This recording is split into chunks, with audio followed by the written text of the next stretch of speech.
आज हम एक ऐसे कवि की कहानी जानेंगे जिन्होंने एक आम बोली को साहित्य के ऊंचे सिंहासन तक पहुंचा दिया।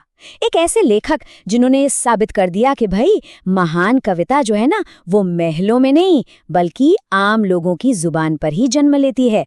अब ये सवाल आज सुनने में शायद थोड़ा अजीब लगे, है ना? पर 100 साल पहले यही हिंदी साहित्य की सबसे बड़ी बहस थी। सोचिए, एक तरफ थी कवियों की बहुत संस्कारी क्लासिकल भाषा और दूसरी तरफ थी वो बोली जो गलियों में बाजारों में गूंजती थी। सवाल ये था कि क्या ये दोनों कभी एक हो सकती थी? उस जमाने में हिंदी साहित्य की दुनिया आप समझिए कि साफ साफ दो हिस्सों में बंटी हुई थी। तो एक तरफ थी ब्रजभाषा, जिसे कविता की मतलब पोएट्री की एकमात्र पवित्र भाषा माना जाता था, और दूसरी तरफ थी खड़ी बोली, दिल्ली के आसपास की आम बोलचाल की भाषा। और उस दौर में तो ये सोचना भी किसी क्रांति से कम नहीं था कि खड़ी बोली में कोई महाकाव्य, एक एपिक पोएम लिखा जा सकता है। और ठीक इसी माहौल में एक कवि ने इस पूरी परंपरा को तोड़ने का बीड़ा उठाया। उनका नाम था अयोध्या सिंह उपाध्याय, जिन्हें हम और आप पूरी दुनिया हरिऔध के नाम से जानती है। उनका पूरा जीवन आप देखिए साहित्य और लोगों की सेवा के लिए ही समर्पित था। वो एक सरकारी नौकरी करते थे, लेकिन उसके साथ साथ लगातार लिखते रहे और रिटायर होने के बाद तो कमाल ही कर दिया। उन्होंने बनारस हिंदू यूनिवर्सिटी में बिना कोई सैलरी लिए पढ़ाना शुरू कर दिया। मतलब साफ है, साहित्य उनके लिए कोई पेशा नहीं था, एक जुनून था। और जानते हैं, इसी जुनून ने हिंदी साहित्य को एक ऐसा मोड़ दिया जिसने हमेशा के लिए उसका रास्ता ही बदल कर रख दिया। और उसका नाम था प्रिय प्रवास। जी हाँ, ये वही महाकाव्य है जिसने खड़ी बोली को कविता के सिंहासन पर बिठाया। इस एक ग्रंथ ने ना सब कुछ बदल कर रख दिया। ये खड़ी बोली में लिखा गया पहला महाकाव्य तो था ही, पर इससे भी बड़ी बात क्या थी जानते हैं? इसमें कृष्ण और राधा को भगवान की तरह नहीं बल्कि समाज की सेवा करने वाले एक आइडियल इंसान की तरह दिखाया गया था।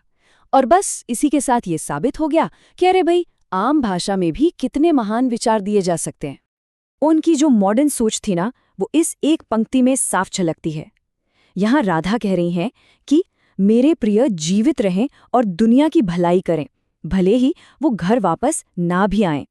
अब सोचिए, ये सिर्फ एक जुदाई का गीत नहीं था, ये तो निस्वार्थ समाज सेवा का एक बहुत ही प्रोग्रेसिव मैसेज था। पर कहानी यहीं खत्म नहीं होती। हरिऔध जी सिर्फ एक महाकाव्य लिखकर रुकने वालों में से नहीं थे। उन्होंने तो अपनी कलम से ये साबित करके दिखाया कि खड़ी बोली में हर तरह की भावना, हर तरह का स्टाइल बखूबी दिखाया जा सकता है। देखिए, एक तरफ तो वो प्रिय प्रवास में इतनी मुश्किल संस्कृत से भरी हुई भाषा लिख सकते थे कि बड़े बड़े क्लासिकल पोएट्स को टक्कर दे दें। ये दिखाता है कि भाषा पर उनकी पकड़ कितनी जबरदस्त थी।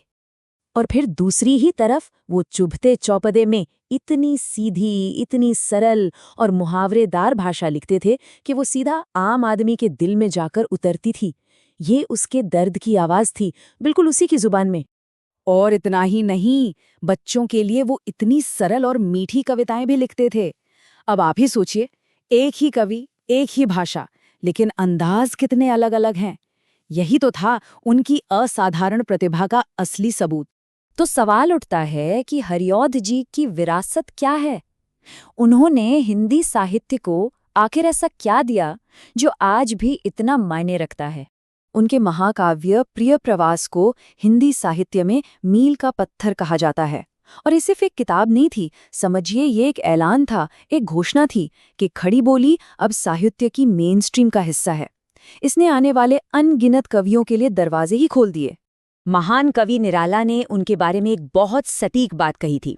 उन्होंने कहा कि हरिऔध जी सार्वभौम कवि हैं, मतलब वो किसी एक स्टाइल या एक भाषा के बंधन में नहीं थे। वो खड़ी बोली, उर्दू के मुहावरे, ब्रज भाषा, कठिन, सरल, हर तरह की कविता लिख सकते थे। उन्होंने भाषा की सारी सीमाओं को तोड़ा और उसे नई ऊंचाइयों तक पहुंचाया। और आखिर में हरिऔध का काम हमें एक बहुत बड़े सवाल पर सोचने के लिए मजबूर कर देता है कि किसी भी भाषा को महान क्या चीज बनाती है? उसके कड़े नियम और पुरानी परंपराएं, या फिर उसे बोलने वालों के दिलों की भावनाओं को जाहिर करने की उसकी अपनी ताकत? हरिऔध ने इसका जवाब तो अपनी कलम से दे ही दिया था।